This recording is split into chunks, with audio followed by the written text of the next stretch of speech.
YouTube, testing day. So this is the new one with the red mesh, the duffel bottom, and the top skirt, as they're calling it.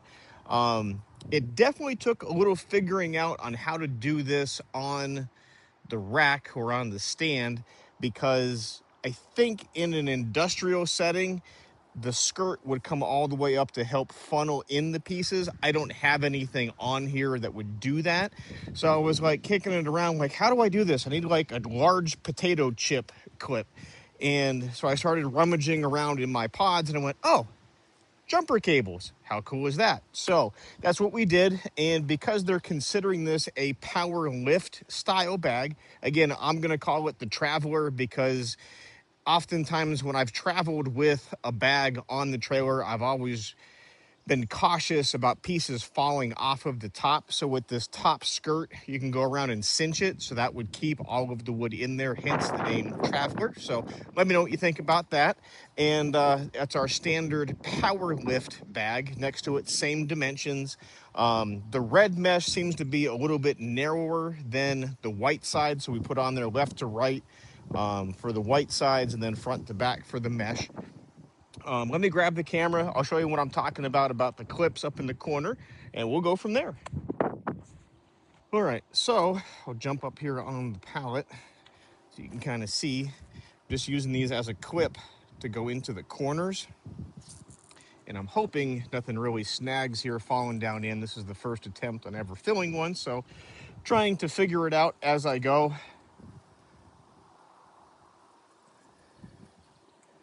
I'm hoping for a success. Time will tell. I have a few pieces down there in the bottom because it's awful windy up here today, so I have a feeling I'm going to be eating sawdust. And standard power lift. I think this tag is too old to confirm the size, but it does look like a 3/6 and a 4. And I know this one from the video we did the other day, it is 37, 41, 60. So we're pretty close on the same size there. And again, these are going to bloat out quite a bit with the wood falling into them. So here's the before, and we'll do a fill and then an after.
Just realized the camera wasn't recording as I pulled the skirt material here up out of the bag.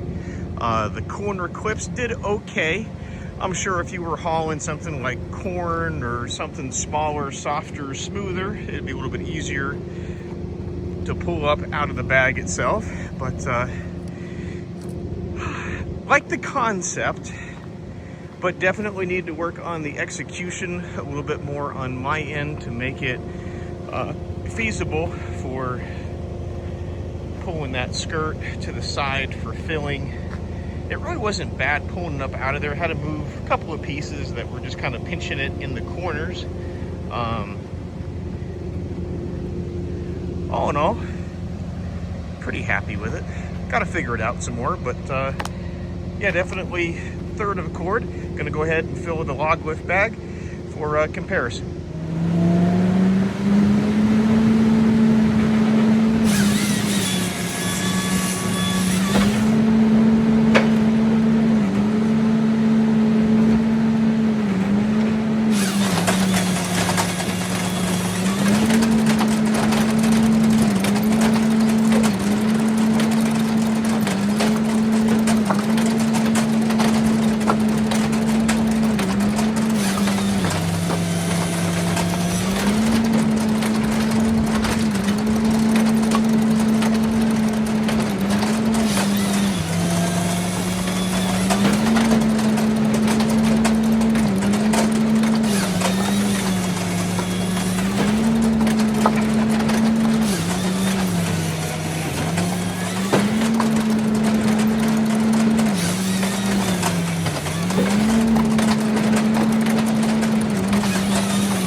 Alrighty, there's your side-by-side comparison.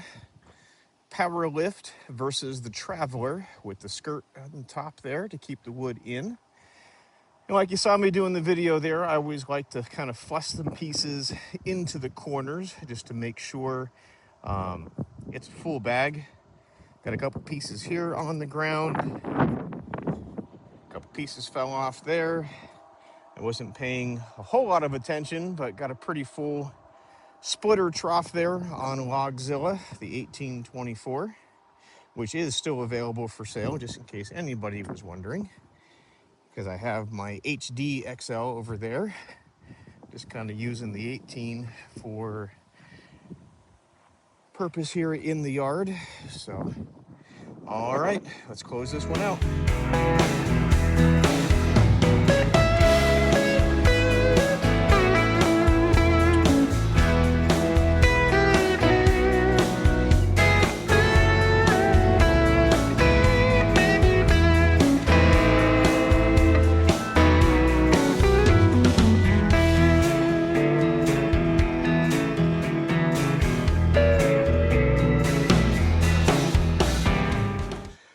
All right, well, you don't know if you don't try, so this would be the new Traveler bag, and it's got the skirt top to it to keep the wood on the inside while you're traveling down the road. That's why we're going to call it the Traveler bag.